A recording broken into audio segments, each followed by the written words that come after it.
Hello guys, Captain Mark here with Deuce's Wild Fishing Charters. It is last week of April.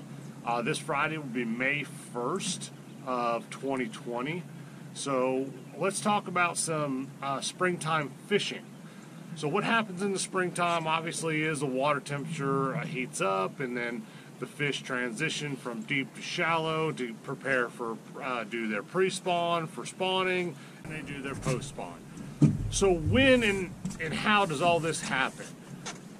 So obviously the best thing to look at is water temperature during your time on the water. Check water temperatures with your local, local captains, local guides, whatever. Or obviously just there's no secret to fishing, to being good or bad.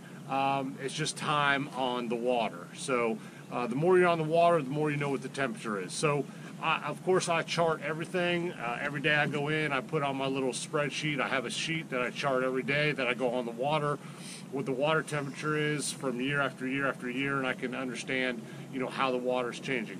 This year in Tennessee for 2020 is extremely rainy. It's actually been a pretty cold spring. Right now we're out on the water, extremely foggy. And I think when we launched the boat this morning, it was like 38 degrees. I'd be lucky if it's 40 or 45. The sun's trying to come out.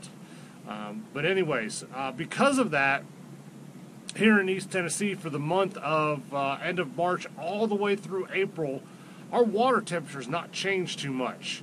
We have gone from somewhere in 55 degrees at the end of March, and we've gone as high as 62, but it hasn't stayed steady. All the rain, all the spillways are open, all the current going through, all that, and all these cold nights has kept our temperature average about 58 to 60 degrees. What we like to see, once that water temperature heads a steady 60 to 62 degrees, in my experience, I believe that the fish are staged out in front of the creek channels. As the days in the springtime, the water temperature might be 58, 57 degrees. They're out there on the deep parts in front of these creek channels. As that sun hits and the temperature rises through the day, you get the temperature to come up almost to 63 degrees. These fish are going to come back in these creek channels, and they're going to feed on this bait because the bait's going to go in the back of the creek channels where it's warmer. But that temperature doesn't stay that way because overall the lake is chilly. So at night the water temperature drops back off.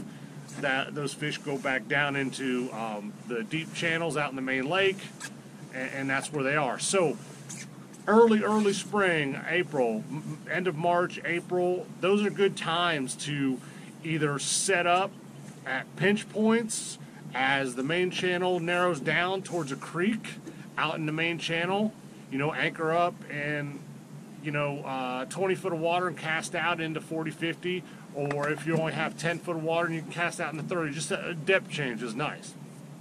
Obviously in Tennessee, when they're running this much current, we want to get on an underwater point or a current break at those locations, on a main lake point and cast out into deeper water in front of a creek channel or so as those fish transition in and out.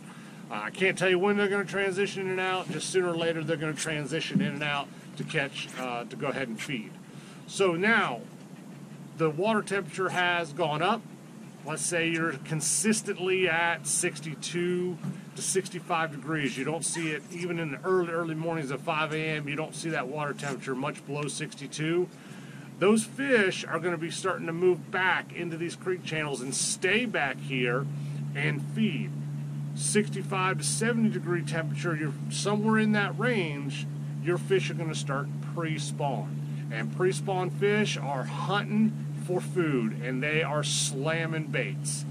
I've seen fish, catfish, we're talking catfish, I've seen catfish up on beds as early as 68 degree water temperature. Okay, so your blue catfish are gonna start going on bed between 68 and 72, and then your flatheads are going to start going on between 72 and 75 degrees, and they can be on bed all the way up through 80 degree water temperature. So that'll give you a good range of temperatures to look at, give you a good idea of pre-spawn fishing and how they transition from deep in the lake, deep holes in the lake up into these creek channels. Today it is exactly 60-degree water temperature. When we launched it was 58. We've been out here for 2 hours. It got to 60 degrees. We're in 23 foot of water, and we've caught a few fish out here. Hasn't been great though, because again, the water temperature is 58 to 60. Those fish aren't really transitioning up. We go back early. We go back into the back of these creeks early when we don't have clients to test the waters, to see. You just never know. You could get lucky. You could end up having, you know, a school of big fish back here at 58 degrees and chowing down on some big gizzard, shad, or threadfin or something. So those aren't hardened rules on the temperature. Those are just overall a good rule of thumb to go by, and just kind of chart your water temperature and where and when you catch your fish, and you'll start to find out in your lake how to follow the fish based on water temperature. So comment below if you have any questions. Oh, fish on, fish on.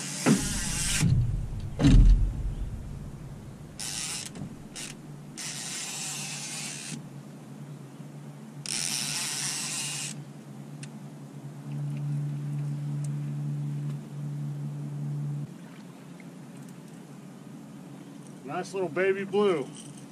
We haven't found any real big ones back here in the creek yet, so I believe, again, the way the water temperature is, my understanding is some of the big fish are still out in the main lake.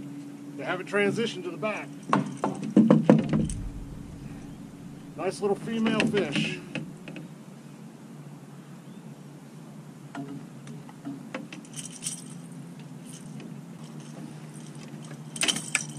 There you guys go. Little female fish. Nothing big, but man, it's always fun. Action, action, action. Check out all our other videos, guys. There's a lot of good content on there, and we're going to bring more. Again, comment below to see if you have any questions about what I just went over water temperature and everything. Today we're obviously dragging today. So the setup we have for today, dragging in the back of this creek, we have our 50-pound main line, slime line. We have a barrel swivel to a snap swivel on there, three-way swivel with a snap on it for our weight. Of course, we're using drifting sticks because we're dragging or trolling for catfish today. We have another 50-pound leader to our demon dragon, and then we have an 80-pound leader to our hook. So that is our standard Carolina rig setup, modified Santee Cooper rig style, whatever you want to call it. And then today what we're using small pieces of gizzard shad. Again, because of the water temperature, these fish are not severely pre-spawned. They're not in their pre-spawn yet, and they're not slamming the baits. They're not really getting after it, but they are feeding a little bit. Fish always eat. So we use a smaller bait. If you guys are getting small hits and the rods aren't going down, try to downsize your baits. It might help. So let me get this set out. Like us on Facebook, YouTube, and Instagram, and go check out our website at deuceswildfishing.com. Thank you guys. Tight lines.